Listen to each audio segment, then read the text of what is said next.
지금 대선 때입니까? 대선 때가 아니지 않습니까? 결국 저는 어떻게 분석하냐면 지금 이재명 대표가 10월 재판 결과를 앞두고 상당히 지금 조바심을 느끼고 있다. 예. 저가 직접 재판을 해본 사람 아닙니까? 그렇죠. 네. 2020년 4.15 총선 이후에 선거 무효 소송을 제기했고 네. 선거 무효 소송 같은 경우는 이제 소가 제기된 지 180일 이내, 즉 6개월 이내에 사건을 종결하도록 그렇게 선거법에 규정이 되어 있습니다. 그런데 제 선거 무효 소송 같은 경우에 시간이 얼마나 걸린 줄 아세요? 얼마나 걸렸습니까? 3년이 걸렸습니다. 3년. 3년. 예, 우리나라 법은 참 늦어요. 정말 참 대법원이 네. 선거법을 완전히 정면으로 무시한 것이죠. 아, 그리고 이제 이 선거법 사건, 그러니까 허위사실 유포 뭐 이런 선거법 사건도 633입니다. 예, 그러니까 기소된 지 6개월 내에 맞아요. 예. 1심이 나오도록 돼 있고 또 1심이 나온 뒤에 3개월, 네, 또 1심이 나온 뒤 2심이 나온 뒤에 또 3개월 뒤에 확정 판결을 받도록 돼 있죠. 네, 그러니까 633이니까 1년 안에 끝내도록 돼 있는 겁니다. 이거는 공직선거법 제270조에 나와 있는 강행 규정이다. 그런데 이 재판부가 이 강행 규정을 지키지 않고 있죠.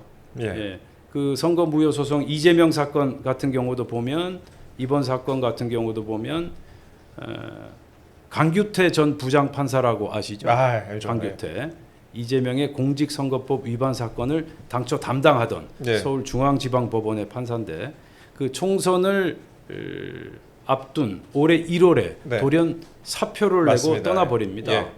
그러니까 1년 4개월 동안 사건을 뭉개고 있다가 갑자기 사표를 내고 떠난 바람에 재판이 훨씬 더 지연된 것이죠. 맞습니다. 증인을 뭐 제 기억에 50명인가 받아줘 놓고 증인이 많아갖고 어떡하는 말이냐 이러면서 나갔던 것으로 기억을 하는데 맞습니다. 예, 그랬었죠. 근데 그 위증교사 사건도 또 30일에 결심이 있습니다. 근데 이것도 이재명 대표 측에서 병합을 주장하기도 했고 상당히 또 재판이 길어졌어요. 근데 이 사건의 경우에는 또 김진성 씨라고 핵심 인물이 혐의를 인정한 데다 구속영장 전담 판사도 위증교사 혐의는 소명된다 이렇게 얘기를 또 하지 않았습니까? 예. 그렇죠. 이제 그 전에 제가 좀 드리고 싶은 말씀이 예. 이재명 대표의 그 의도적인 재판 불참 예. 이 부분도 반드시 좀 짚고 넘어가야 되는 것이 아닌가. 예. 이재명 대표가 정말 재판에 불참하는 그러한 사례가 무척 잦지 않았습니까? 그렇죠. 본인이 당 대표 그래서 당무를 보기 위해서 재판에 불참하기도 하고 또 지난 단식 때처럼 건강을 이유로 또 재판에 불참하기도 했고요. 뭐 이럴 경우 이제 사실 판사들이 강제 구인 이런 조치를 취해야 하지만 판사들이 대체로 엄포만 놓고 이렇다 할 조치를 취하지 않았다. 네. 그 지난 8월이었나요? 그 오전 재판에만 참석하고 당 대표 후보 TV 토론 참석하겠다 해서 오후 재판에 조퇴하는 일까지 그렇죠, 이른바 그렇죠. 예. 재판 조퇴라는 네. 신조어가 생길 정도로 재판에 충실하게 임하지 않는 그런 사례가 있었고요. 그에 앞서서 3월 달에는 또 총선 유세 예. 때문에 재판에 참석할 맞아요. 예. 출석할 수 없다. 그래서 재판부가 불출석 안 된다. 예. 재판에 나와라 했는데도 이제 거부하고 강원 지역인가요? 그쪽에 이제 선거 유세를 갔던 그런 기억이 있고요. 일반인들 이러면 체포되죠, 사실. 뭐 예.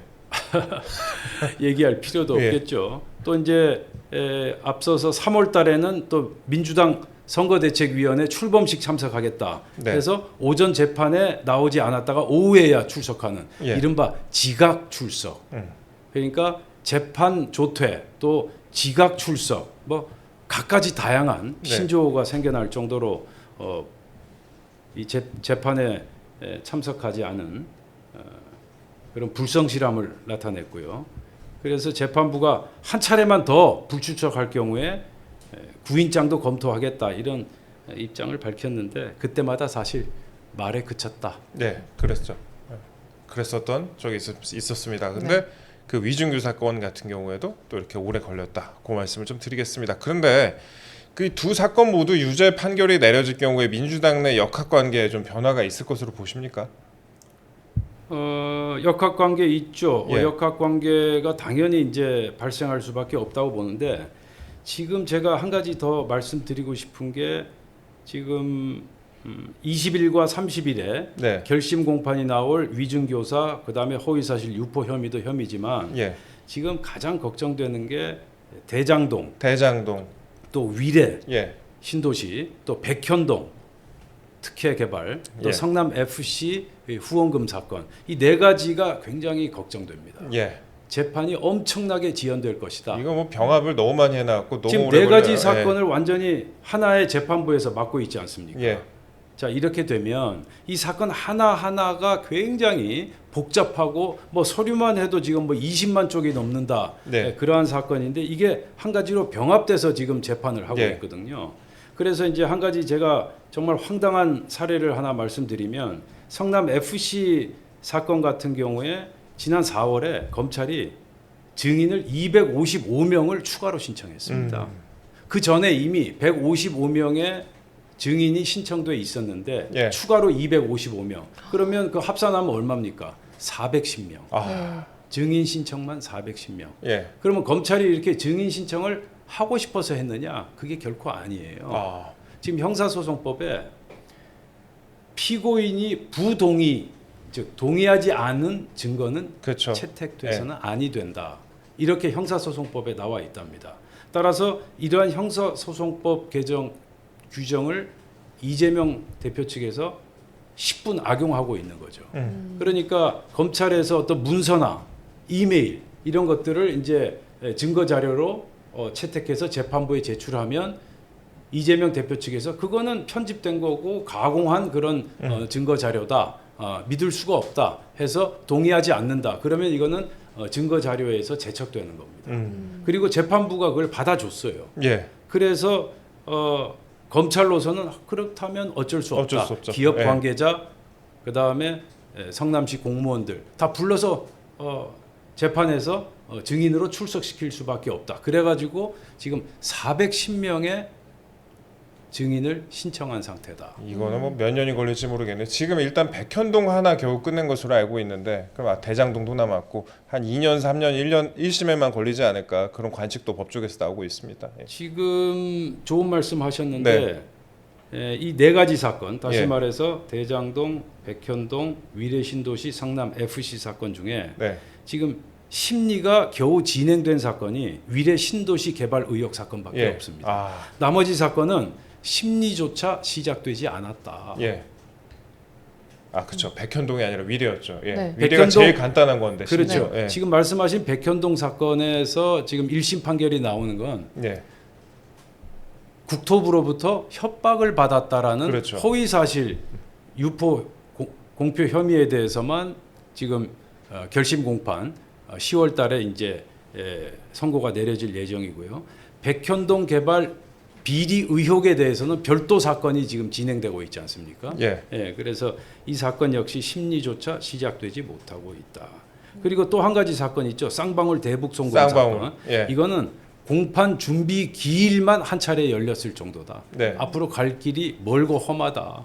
그래서 이 사건이 과연 2027년 대선 전까지 결론이 나올 수 있겠느냐. 그 부분에 대해서도 무척 회의적이고요. 지금 성남 FC 사건 같은 경우에 증인 신청이 410명이다. 이렇게 되면 정말 재판은 길어질 수밖에 없다. 그 사건 기억나시죠? 그 문재인 정권 초기에 예. 대대적인 수사를 해서 기소됐던 사법행정권 남용 사건. 아, 예. 양승태 전 대법원장 그때 관련. 예. 대법원이 완전히 쑥대밭이 되지 않았습니까? 그렇죠. 예. 그때 재판 증인이 101명이었답니다. 아. 101명. 그래서 그것보다 훨씬 더 오래 걸리겠네요. 그럼. 4배죠, 4배. 예. 그러니까 그 사법행정권 남용 사건 같은 경우 기소 후 1심 선고까지 4년 11개월이 걸렸습니다. 예. 와, 정말 기네요. 예. 앞으로 참 많은 시간이 예, 그래서 걸릴 왜 것이다. 이렇게 우리 예. 이 사법부가 재판을 늦게 하느냐 그런 원성이 사실 국민들 사이에서도 파다하게 지금 많이 문제가 제기되고 있는데 그런데 반면 박근혜 전 대통령 1심 선고는 1년 만에 그렇죠. 예, 굉장히 1심 선고가 네 배 나왔어요. 차이네요. 예. 예. 그러니까 헌법재판소가 파면을 선고한 지 21일 만에 구속영장이 발부됐고요. 그리고 1심 선고는 그때부터 1년 뒤인 2018년 4월 6일 날 징역 24년에 벌금 180억 원이 선고됐습니다. 그러니까 이재명 대표 재판과 비교하면 속전속결, 네. 마치 군사작전 하듯이 일사천리로 진행됐다, 그렇게 볼 수가 있겠죠. 저도 이 재판 저도 해본 적이 있는데 재판이란 게 굉장히 오래 걸려요. 제가 피해자로 돼 있는 사건들도 아직도 하세월인데 재판 앞으로 좀 신속하게 좀 했으면 좋겠다, 그런 생각을 좀 개인적으로 해봅니다. 이건 그 지연된 정의는 정의가 네. 아니다. 네. 뭐 그런 얘기가 있지 않습니까? 재판이 이렇게 늦어진다는 것은 정말 우리 사회의 정의를 많이 훼손하는 그러한 굉장히 잘못된 사법 조치다, 그렇게 생각하고요. 그래서 지난 7월 달에 네. 서울중앙지검 관계자가 신속한 재판 진행 그리고 실체적 진실 발견을 위해서는 위례 신도시 대장동 사건은 재판부가 분리 결정을 해서 그렇죠. 따로 네. 선고까지 해줬으면 좋겠다, 그런 하소연을 할 정도였으니까요. 문제가 네. 아주 심각한 상황이죠. 어지간히 좀 분리했으면 좋겠다, 그런 생각을 좀 하고 있습니다. 그래서 제가 볼 땐 지금 올해 10월이나 11월에 나올 위증교사 그리고 허위사실 유포 혐의, 이 부분에 대해서 유죄가 나오지 않는다면 네. 굉장히 이제 나머지 4개 사건 또 대북 송금 사건까지 생각해 보면 결론이 나지 않을 가능성이 크다. 지금 허위사실 유포와 위증교사 사건도 1심, 2심, 3심까지 가야 되지 그렇죠. 않겠습니까? 예. 그래서 지금 이 같은 속도로 진도가 나간다면 아마 나중에 재판부에 대해서 엄청난 비판이 쏟아질 것이다, 저는 그렇게 보고 있습니다. 그럼 이준규사하고 선거법의 경우에 뭐 9월달에 구형이 있고 10월에 이제 선고가 있을 예정인데 두 개 모두 유죄 판결이 내려져도 워낙에 3심까지 오래 걸리기 때문에 민주당 내 그 일극 체제를 깨기에는 시간이 오래 걸릴 것이다, 이런 관측으로 봐도 될까요?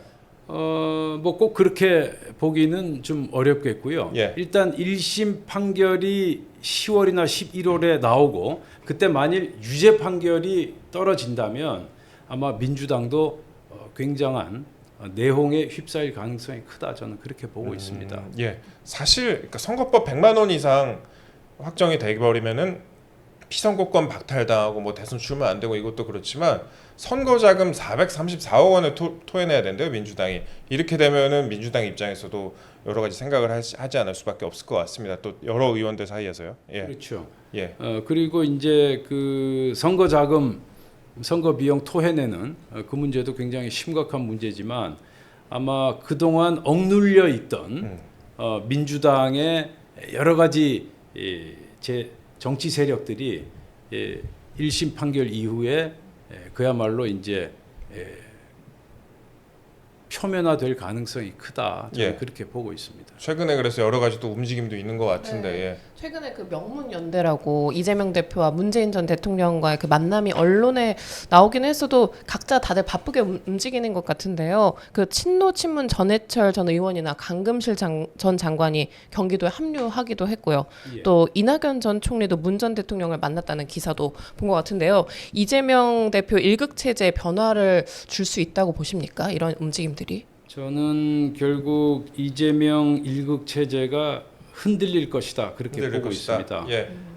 오늘 아침 조간신문을 보니까 이재명 대표 측에서 특보단 그렇죠. 그리고 인재영입위원회를 신설하라, 예. 특명을 내렸다고 하더라고요. 그 대선 때 보통 만드는 거잖아요. 그건 예. 보통 대선 때 만드는 거죠. 예. 예. 지금 대선 때입니까?